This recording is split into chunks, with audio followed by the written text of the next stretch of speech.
Thomas and Hearn, ladies and gentlemen. So prestigious.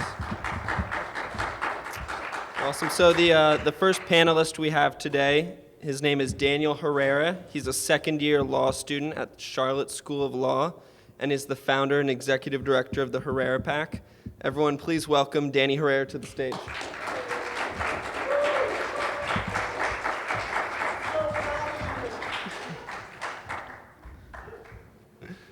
The next panelist we have is Drianna Sixto. She is a graduating senior at Florida International University.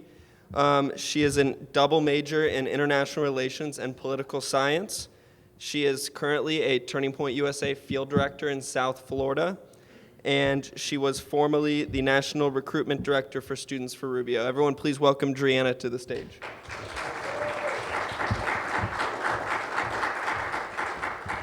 Our final panelist is Joanna Rodriguez. She is a graduating senior at Sam Houston State University. She is a criminal justice major, and she worked on the Ted Cruz campaign, and she is currently the Texas State Director for Turning Point USA. Everyone, please welcome Joanna.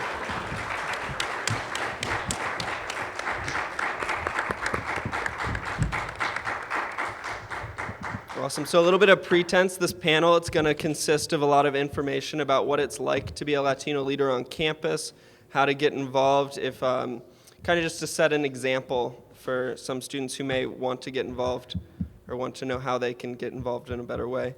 So I'm going to start it off. We're just going to go down the line, starting with Joanna, and everyone's going to answer the question. So tell your story. How did you become involved in conservative politics? I went to school my freshman semester in Boston, and I grew up in Texas my whole life. I was never political until I went to Boston, and I realized my views were a little bit different than the people up north. And when I came back to Texas, I realized I needed to start speaking out about things that was going on. And I did that through social media, Facebook, and Twitter. When I joined a sorority, my big recruited me. She was the chapter leader of CR and starting a Turning Point chapter at school. And then I became the Turning Point chapter president. I worked part-time for Turning Point in Houston, and then now I'm the field director. Terrific.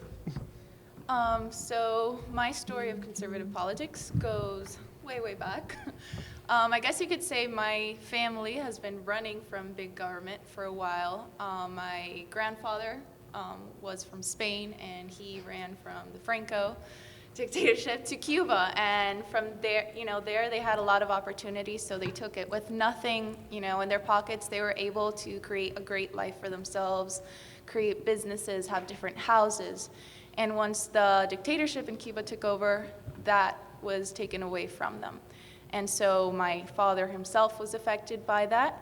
He was an ex-political prisoner in the island, and the only way he was able to come to this country was because of him being a political prisoner, and he was able to get a visa.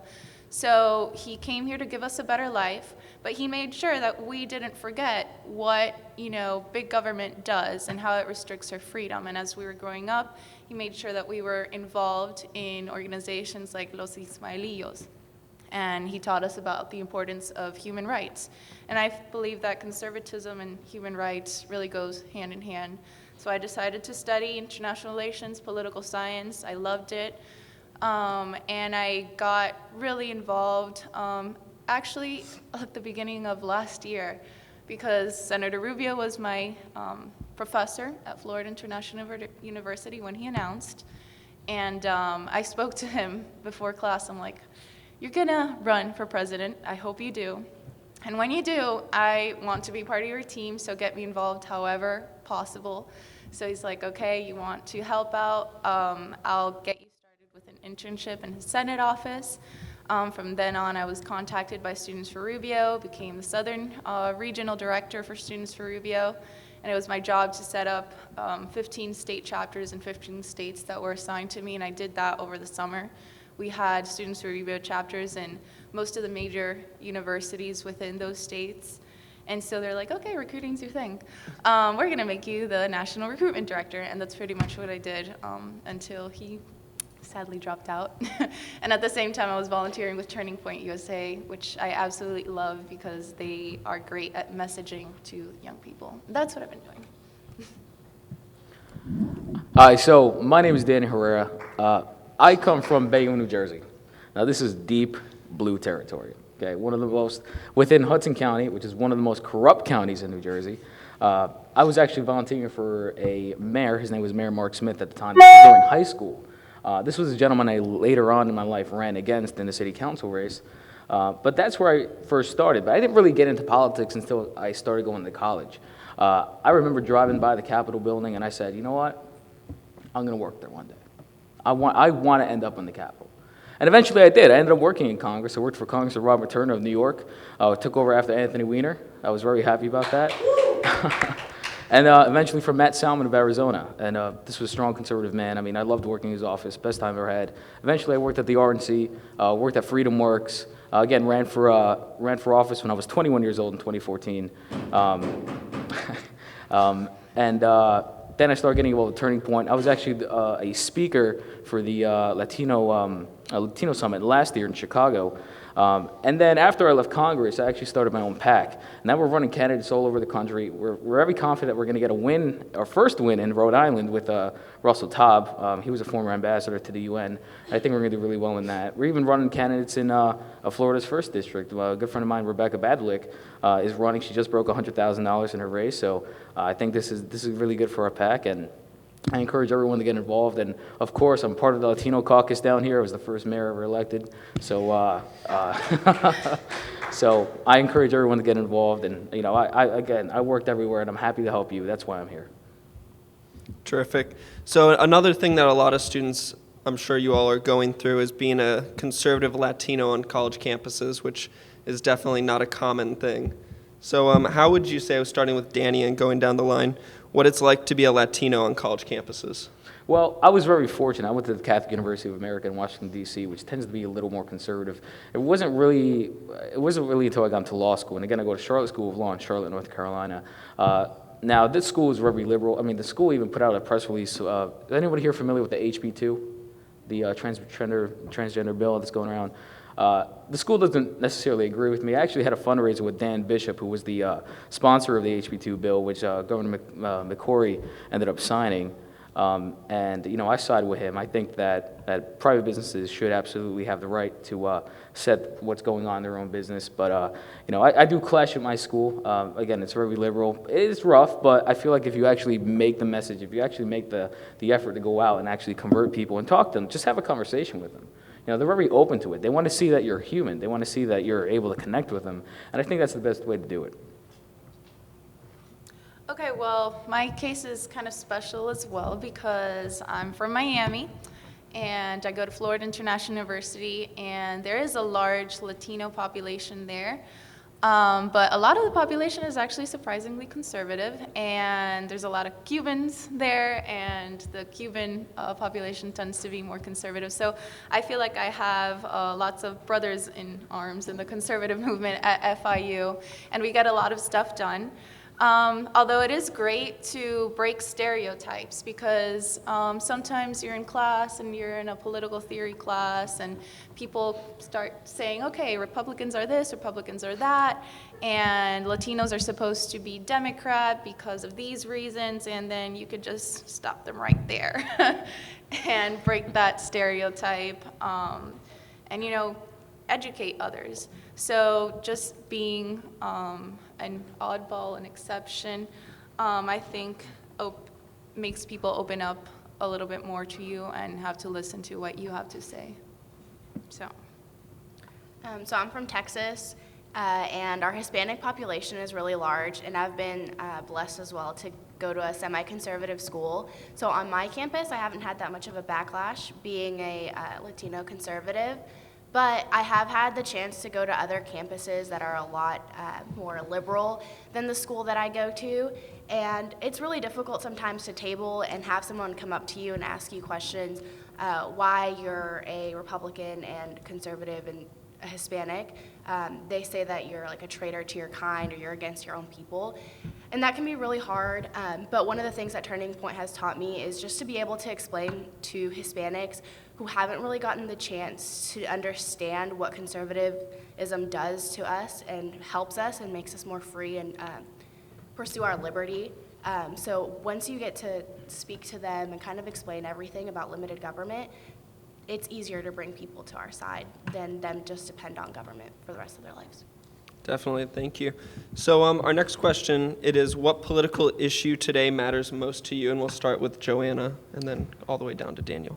So I'm originally from Venezuela, and what is really important to me is how I see this country slowly becoming more and more left-leaning. I never want the United States of America to turn into a socialist country. I've seen what it's done. My whole family is still in Venezuela.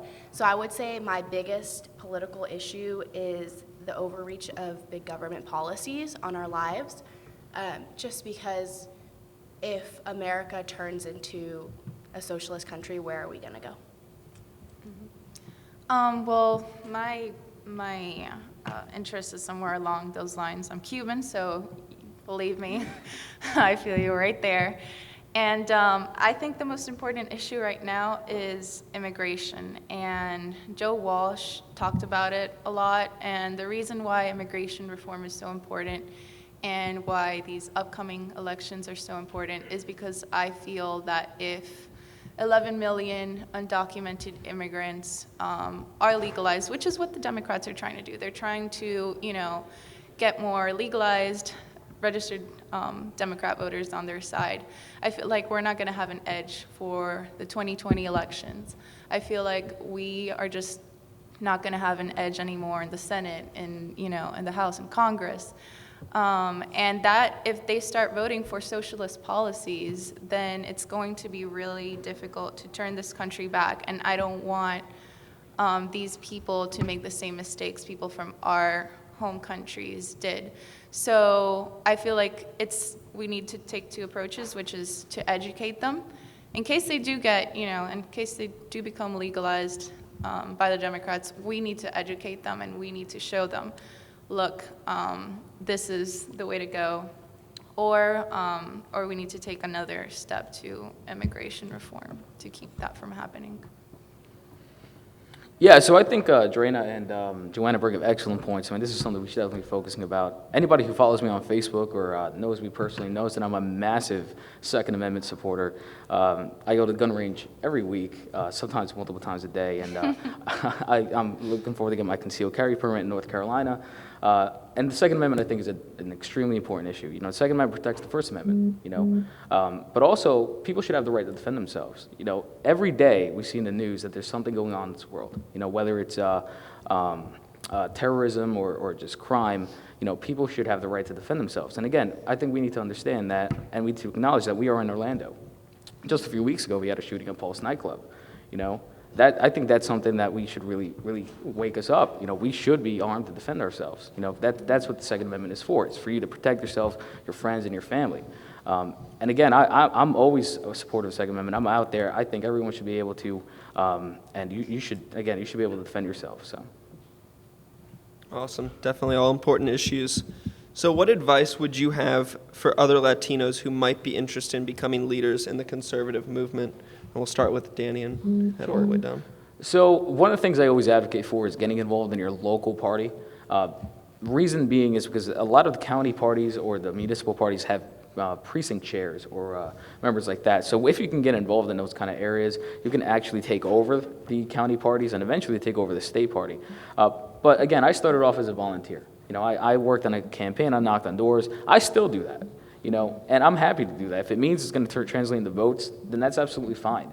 But if you really want to get in there, take advantage of your school too. I don't know if anyone here is in a capital of their state. Maybe start reaching out to state representatives, start interning in their office, start looking for an area that you're interested in. And I'm happy to help anybody else here. Again, I worked in Congress. Anybody who's looking to work on Capitol Hill, I know a few people who may be looking for interns. And I'm happy to introduce you with those connections. And so the biggest thing is that you get involved as soon as possible, maybe even in your home state. Even if you're looking to get involved in a federal level, I think even just getting involved, again, in your local congressman or a state senator, that would be the best route. And I highly encourage everybody who's interested in it to go out and do that. Start today. It's very competitive. Everyone's trying to look into get into those kind of offices.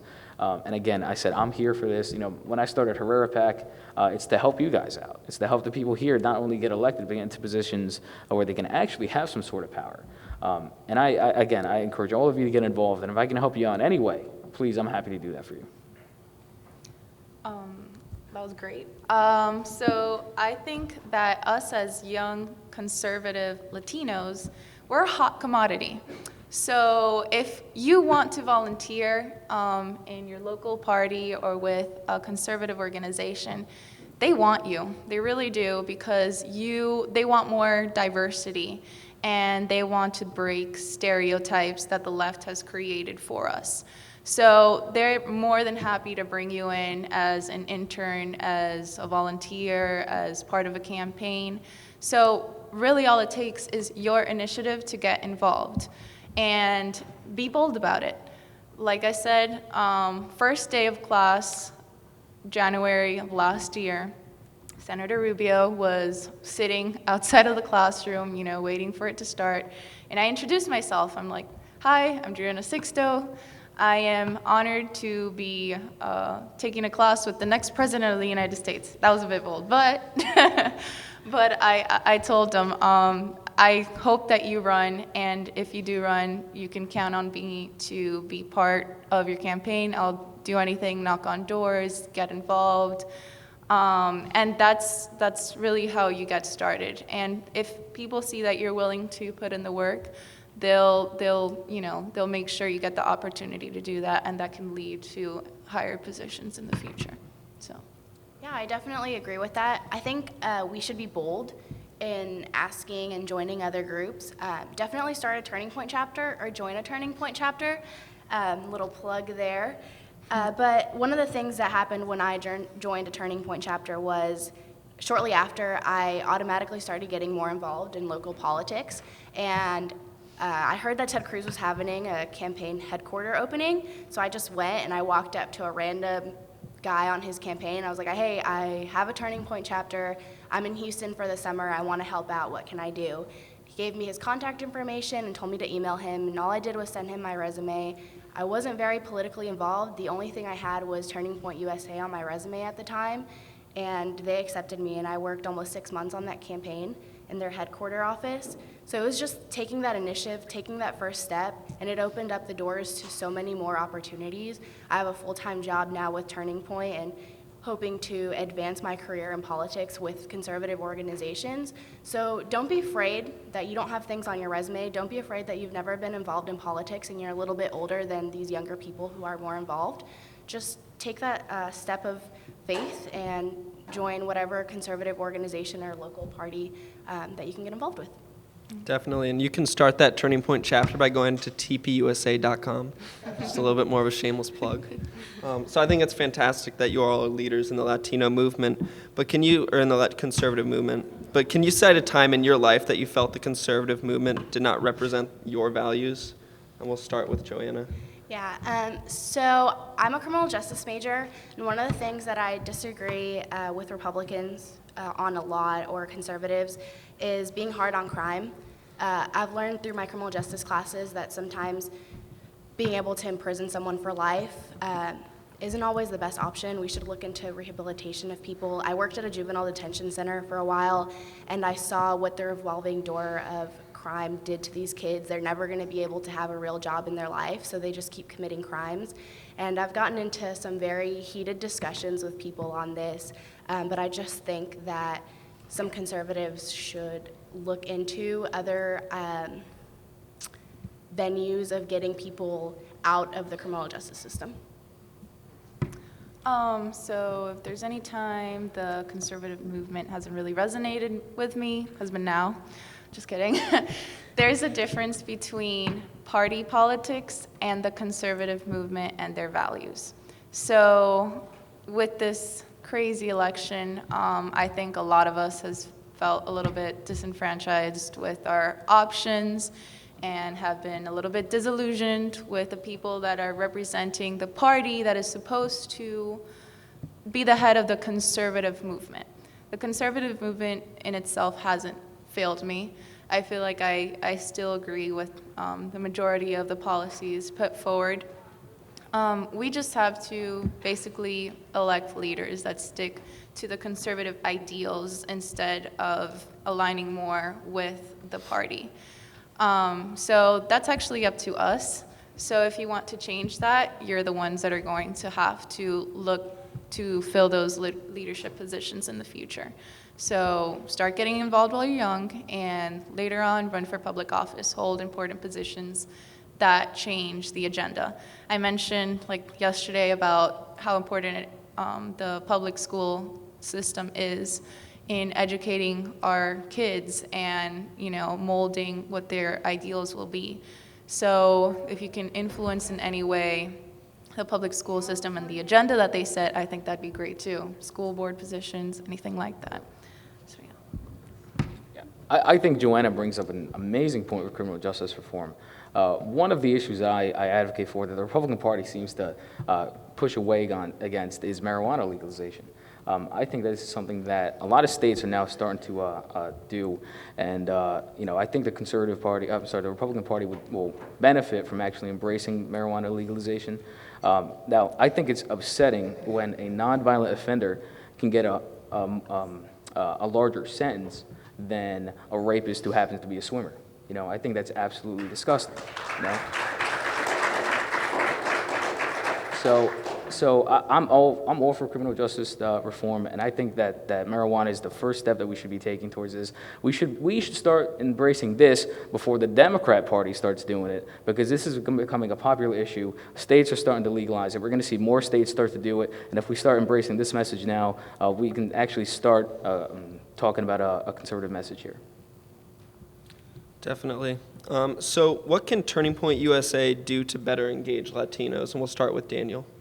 So I think one of the biggest things that Latinos like, and this is just speaking from my community in Bayonne, New Jersey, they're very family-oriented. This is a very friendly community. They want to see that you're knocking on doors. They want to see you introduce themselves to you. You know, taking out a Facebook ad or just messaging them or giving them calls, I don't think that's really going to help. I mean, that might be like a first informal introduction, but I think you should actually be getting ourselves involved in Latino communities. We should be stepping in their communities. We should be out there meeting people, and I think that's how we're really going to spread our message. We have to make contact. You know, we have to actually start getting out there into these communities and start showing that we are a organization, or we are a party that embraces change. You know, I think that right now we're the grand old party, but I think that we should rebrand ourselves. We should be the party of growth, opportunity, and prosperity. And I think that's a better message that we should start embracing.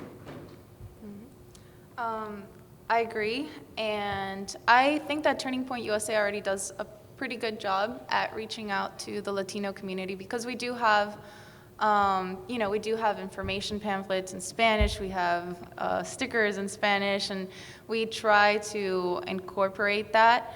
I think maybe the way in which we put on events and we attract Latinos to just hear about Turning Point USA in the first place. Latinos, we love to party. So I think a great way would be to do events on campus, meet and greets, you know, mixers, all of that, because I feel like in a more comfortable setting, they're more willing to open up, and then you can take it to the next level and speak to them about our conservative message and economic freedom. So. Yeah, I completely agree with those two things. I think that Hispanics and Latinos are very family-oriented, even as friends. Like the Latino caucus now, I see them as my family and like my best friends. So one of the things that I think we could do, everybody in this room knows other Hispanics from back home. So whenever you see an event that Turning Point is putting on, or a local Turning Point chapter, invite a Hispanic. A lot of Hispanics are also closet conservatives. I think that our family and our faith, those values kind of align more with conservatism than Democrats and liberals tend to attract these Hispanics.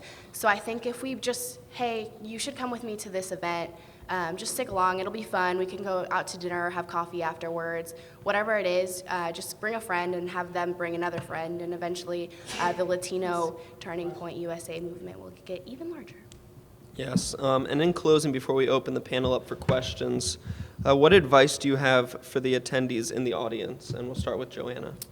My advice to you, like I said before, is just be bold.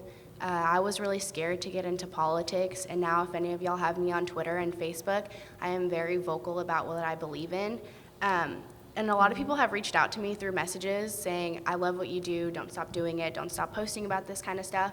So just don't be scared to say your beliefs, even if you're not the kind of person to want to hold an office position, to want to run for office, just get more people to hear our message, and I think that you will automatically bring more people into our movement. I agree with what she said. I think you guys should be confident in your ideals because you're right. And so once you have facts, statistics that back up what you believe, you just have to learn how to express that. And I think this is why this training is so helpful. So you can go back into your classrooms, into your universities, high schools, and talk to other students and spread the message.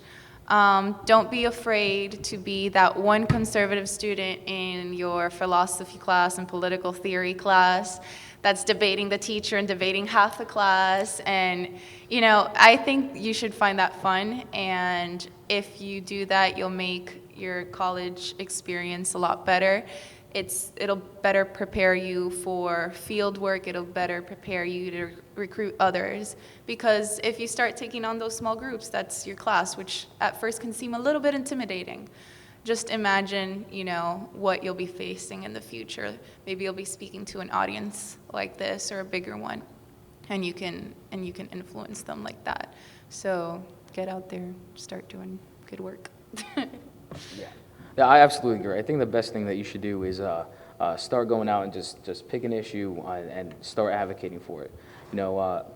Just start. One of the biggest things I recommend is contact your local paper and see if they have a letter to the editor program. That way you can actually write an article about passion, maybe about your city or your state. And a lot of times they'll publish it both in print and they'll also do an online article about it. But don't be afraid to get involved. I know so many people here who are doing amazing things. Everyone on this panel up here, they're doing great things.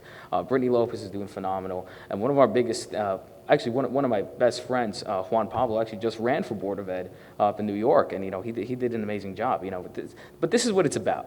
It's about getting involved now. It's about making your voice heard. And it's about actually doing what you have to do in order to make your country better, your state better. Any way I can help you guys out, please, I'm more than happy to. Again, I have my own pack.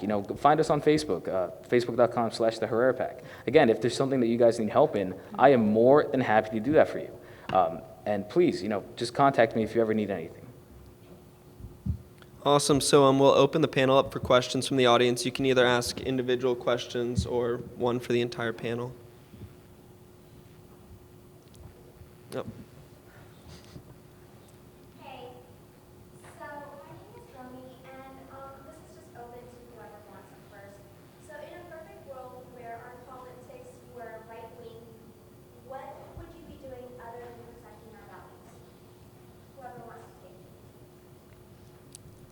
I think we kind of sort of touched on that yesterday where we had the story of Juanito. Was it Juanito? Julio. Okay. In a perfect world, that's sort of what it would look like. And I think that's what we should strive to achieve and start passing policies that would get us to that ideal state. I don't know how long it would take, but you can't, just because it seems like, oh my God, this looks so great and so perfect, it's impossible to do it, doesn't mean we shouldn't fight for that. So individual. Mm-hmm. What I meant to say is, other than being, a political cheerleader, what would you be doing as a career? Would you be a potential entrepreneur as well, or would you be more of a teacher, or how would you give back to the community?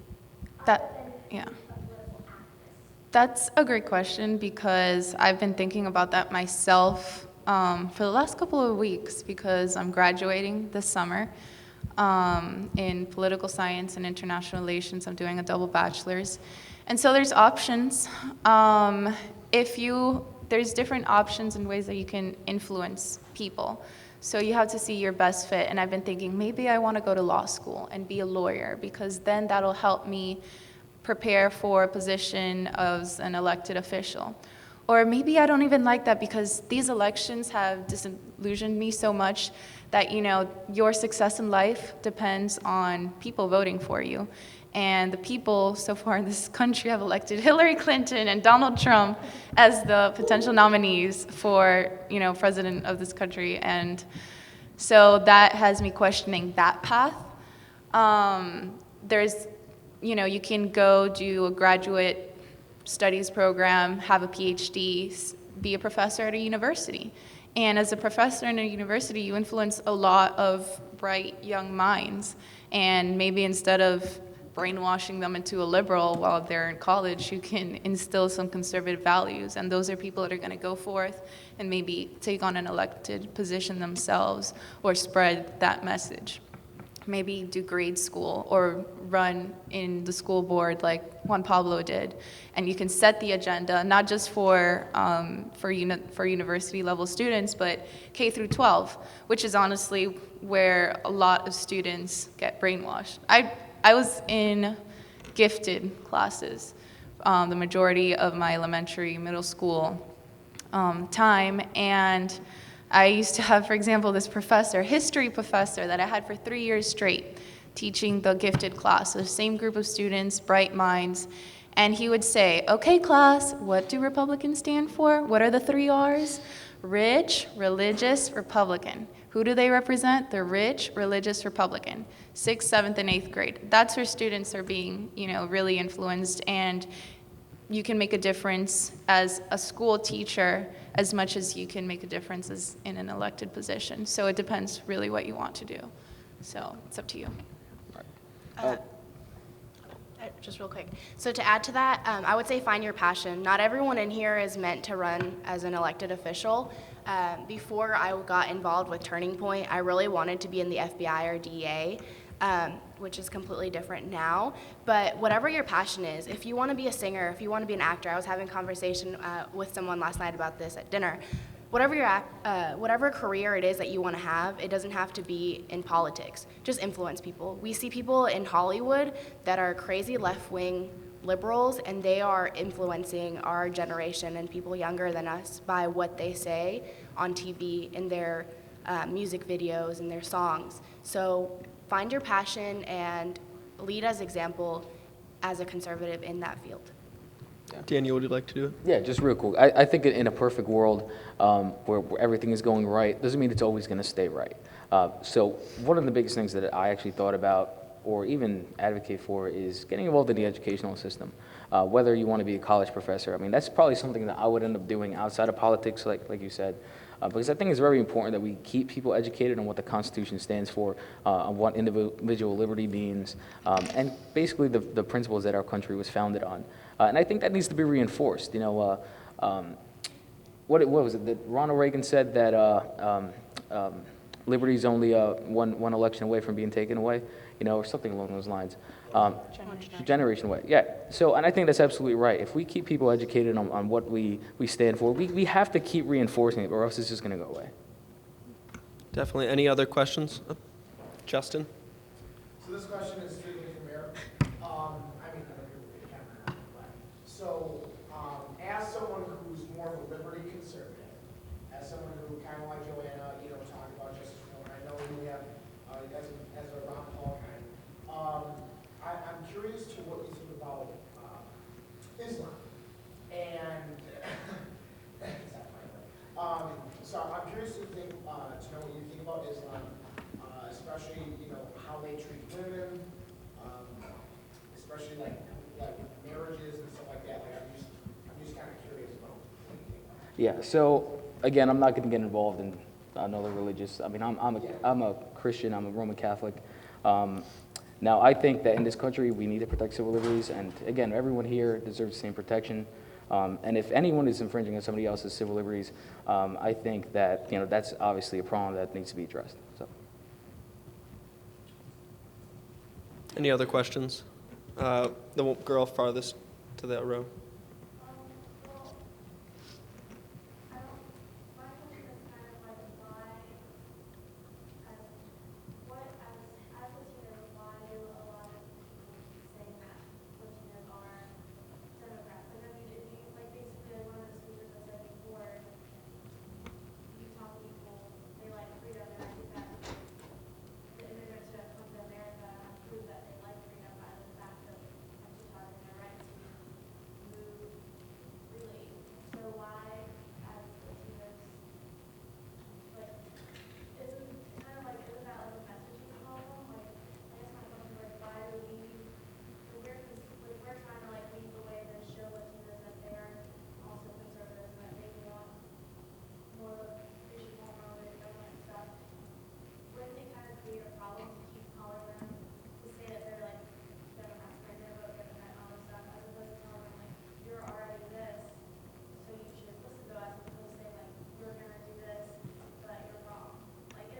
Does anyone want to take that one? I don't mind. Statistically, Latinos are predominantly Democrat in this country, and I feel like it has been a messaging issue.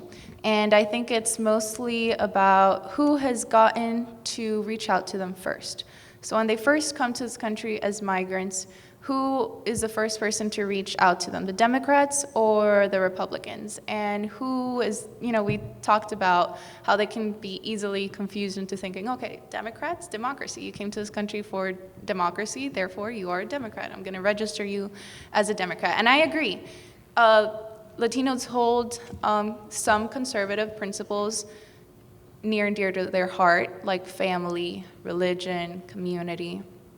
But a lot of these Hispanics also come from countries in which they do keep those values, and yet they vote for politicians and leaders that don't hold those values because they're more like leftist strongmen, caudillos, and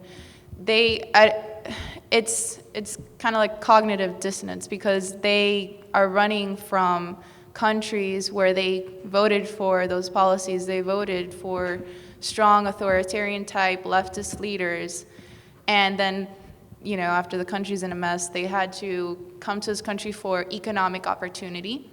And yes, they still hold those social values close to them, but they don't understand that it goes hand in hand. You can't just have conservative ideals on the social part and not tie it in with the economic part. Because I feel like the left, through their economic policies, they greatly affect the family. They greatly affect, religion. They're anti-personal liberties, civil liberties. They're the ones that are going to be arguing so that Christian bakeries are forced to, to bake cakes and, infringing on civil rights. So they're tied in. And I just feel like, it's definitely a messaging issue. And if Republicans and conservatives can get to them first and make them realize that social issues and economic issues do go hand in hand. And if you think that if family is important to you, if community is important to you, you have to vote conservative because economic policies also affect the way that you live. And Definitely. And we have time for one more question. So Juan Pablo. This is a general question for all of you. Do you ever, I guess at this point in time or in the future, ever see yourselves leaving the conservative movement, becoming a Democrat? No. Why? Do you think you're going to stay conservative, I don't think there even is a Democrat Party left because what used to be considered a Democrat. I feel like back then, the Democrats and Republicans, at least they loved America. And even though they disagreed with the ways and the policies to make America better, they at least agreed on that. They just disagreed on the method on which to get there. I feel like there isn't a Democrat Party anymore. There's a socialist party. It's gone, a moderate Democrat, and I told this to a close friend of mine the other day, if you consider yourself a moderate Democrat, then you're really considered a rhino in the Republican Party. That's what's left. So I couldn't possibly imagine moving even more to the left of that. So I just feel like we have to hold our ground and better the Republican Party and the conservative movement, if anything. If I may add, Yeah. some Democrats, well, a lot of Democrats and even some Republicans and conservatives would also say that there's no Republican Party anymore. So what would you say to that? We have to rebuild it. Yeah. We have members. We have Republican. Yeah. Oh, yeah, again, I'm a huge, I say this every time, get involved in your local party, get involved in your county committee seats, because that's where the party's going to be. Now, the Republican Party has been in hot water for a while now, and I think we're going to go through a correction. Every few years, parties tend to rebrand themselves. They tend to make sure that what they're doing is reflective of their party base, and I think now is now is prime time to get involved, because this is the time where people in the party are going to say, okay, what if Donald Trump doesn't win? What's going to happen after this? Now, the Republican Party has to do some soul searching. It's going to have to look into what its next plan is going to be, and I think that's really where this generation is going to have to step in. Definitely. Everyone give a round of applause for your panelists. And that concludes the panel.